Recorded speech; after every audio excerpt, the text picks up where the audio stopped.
Hello. आप सबका मास GS पे स्वागत है। हमारा चल रहा है भारत सीरीज़। भारत सीरीज़ में हमने दो चैप्टर फिज़िक्स का कर लिया था, जिसमें कि फ़िज़िक्स में लाइट चैप्टर और एक चैप्टर फंडामेंटल क्वांटिटीज़।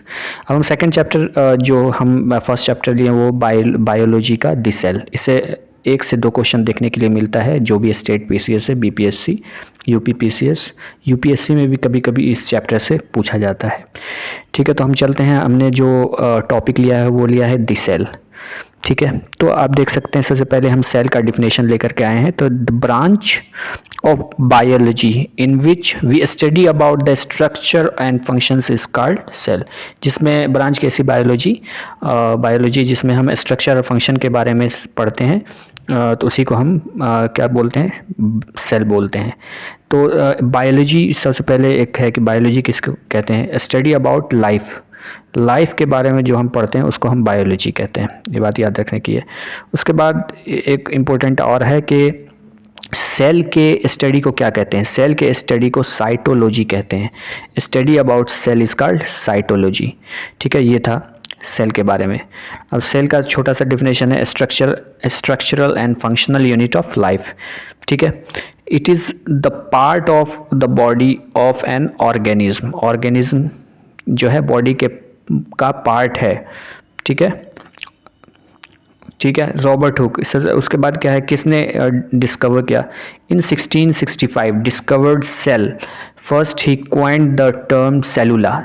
1665 में रॉबर्ट हुक ने सेल का डिस्कवरी किया। उसका सबसे पहले नाम रखा cellula, which later change into cell in 1674, जिसको बाद में चेंज करके 1674 में क्या रख दिया गया, सेल नाम रख दिया गया। उसके बाद देखते हैं Leeuwenhoek in 1674 discovered the free living cell in pond water with the help of improved microscope से लिवन हुक ने 1674 में फ्री लिविंग सेल जो पूछेगा किसने किया, तो लिवन हुक ने 1674 ईस्वी में किया। ठीक है, इम्प्रूव्ड माइक्रोस्कोप से। ठीक है, उसके बाद रॉबर्ट ब्राउन ने क्या डिस्कवर किया, in 1831 discovered the nucleus in the cell. तो न्यूक्लियस किसने डिस्कवर किया, रॉबर्ट ब्राउन ने। कब, 1831 में। पुरकेंजी इन 1831 में क्वाइंड द टर्म प्रोटोप्लाज्म का टर्म दिया, खोज किया पुरकेंजी ने। सेल थ्योरी जो given by 2 scientist, Schleiden 1838 and Schwann 1839 में। तो इस दोनों साइंटिस्ट ने सेल थ्योरी को दिया 1838 और 39 में, शिल्डन और शॉन ने। ठीक है, उसके बाद हमारे पास क्या है, यूनिसेलुलर से कैसा सेल होता है, made up of only single cell, इसका यूनिसेलुलर। एग्जाम्पल है यूनिसेलुलर का, बैक्टीरिया, यीस्ट, अमीबा, etc। अब है मल्टीसेलुलर। तो मल्टीसेलुलर क्या है, multicellular made of numerous cell, एक से ज़्यादा सेल से बने होते हैं, जैसे अर्थवॉर्म। ठीक है, earthworm.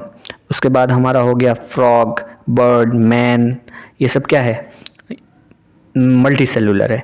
Shape and size of cell का कैसा होता है, तो स्मॉलेस्ट सेल, सबसे छोटा सेल जो होता है, is that of mycoplasma, that is gallisepticum, which is also known as pleuropneumonia like organism, और इसको हम PPLO भी कहते हैं इस शॉर्ट में। ठीक है, स्मॉलेस्ट सेल कौन सा होता है,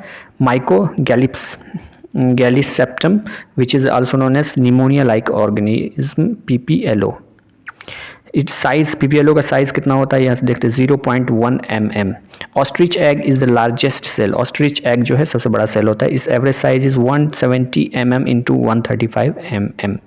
ठीक है, उसके बाद होता है नर्व सेल, न्यूरॉन्स जो हमारे होते हैं बॉडी में, is the largest cell in human body which may vary up to length 90 cm, जिसका कहाँ तक हो सकता है, लेंथ 90 सेंटीमीटर तक। उसके बाद prokaryotic cell, it has no well defined nucleus. Prokaryotic cell में न्यूक्लियस होता है मगर वेल डिफाइंड न्यूक्लियस नहीं होता। These are represented by unicellular organism. Prokaryotic cell किस में पाया जाता है, यूनिसेलुलर ऑर्गेनिज्म में। Eukaryotic it has well defined nucleus. इसमें न्यूक्लियस जो होता है वेल डिफाइंड, अच्छे से डिफाइंड होता है, विद अ न्यूक्लियर मेम्ब्रेन्स। और यूकैरियोटिक में न्यूक्लियर मेम्ब्रेन्स भी होता है। और यूकैरियोटिक क्या कंसिस्ट करता है, ये भी इंपॉर्टेंट है, पूछता है कभी कभी। It consist of cell membranes which is composed of lipids. ठीक है, कंपोज्ड किससे बना होता है, लिपिड्स से। ठीक है, लिपिड्स 28 to 79%। लिपिड कितना होता है, 28 to 79%। प्रोटीन्स 60%। प्रोटीन कितना होता है, 60%। Carbohydrates 2 to 10%। कार्बोहाइड्रेट्स कितना होता है, 2 से 10%। उसके बाद structural organisation of cell. Structural organisation of cell जो है हमारा पार्ट, वो हम सेकेंड में देखेंगे। Structural organisation of cell part 2 जो आएगा, उसमें difference between plant cell and animal cell में देखेंगे। और उसके बाद जो बचेगा वो पार्ट 3 में करेंगे। तो ये इससे यहाँ तक में एक क्वेश्चन फिक्स रहता है, आना है कभी सेल स्ट्रक्चर का, सेल का स्ट्रक्चर पूछ देता है, उसमें प्लांट सेल और एनिमल सेल में डिफरेंस पूछ देता है। या फिर ये सारी बात जो बताया, बड़ा सेल छोटा सेल, न्यूक्लियस का डिस्कवर, उसके बाद सेल थ्योरी किसने दिया, प्रोटोप्लाज्म के बारे में किसने दिया, ह्यूमन सेल के बारे में पूछ देता है। तो ये इंपॉर्टेंट है। आज के लिए इतना है। सेकंड जो हमारा पार्ट आएगा उसमें हम फिर पढ़ेंगे। शुक्रिया।